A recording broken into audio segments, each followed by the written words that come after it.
اور ہم نے ہر ایک امت کے لیے قربانی کا طریق مقرر کر دیا ہے تاکہ جو مویشی چوپائے اللہ نے ان کو دیے ہیں ان کے ذبح کرنے کے وقت ان پر اللہ کا نام لے۔ سو تمہارا معبود ایک ہی ہے تو اسی کے فرما بردار ہو جاؤ اور عاجزی کرنے والوں کو خوشخبری سنا دو۔ اور قربانی کے اونٹوں کو بھی ہم نے تمہارے لیے اللہ کے شعائر مقرر کیا ہے، ان میں تمہارے لیے فائدے ہیں، تو قربانی کرنے کے وقت قطار باندھ کر ان پر اللہ کا نام لو، پھر جب پہلو کے بل گر پڑے تو ان میں سے کھاؤ، اور قناعت سے بیٹھ رہنے والوں اور سوال کرنے والوں کو بھی کھلاؤ۔ اس طرح ہم نے ان کو تمہارے زیر فرمان کر دیا ہے تاکہ تم شکر کرو۔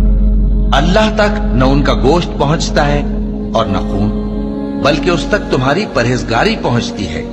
اسی طرح اللہ نے ان کو تمہارے زیر فرمان کر دیا ہے تاکہ اس بات کے بدلے کہ اس نے تم کو ہدایت بخشی ہے اسے بزرگی سے یاد کرو۔ اور اے پیغمبر، نیکوکاروں کو خوشخبری سنا دو، اللہ تو مومنوں سے ان کے دشمنوں کو ہٹاتا رہتا ہے۔ بے شک اللہ کسی خیانت کرنے والے ناشکرے کو دوست نہیں رکھتا۔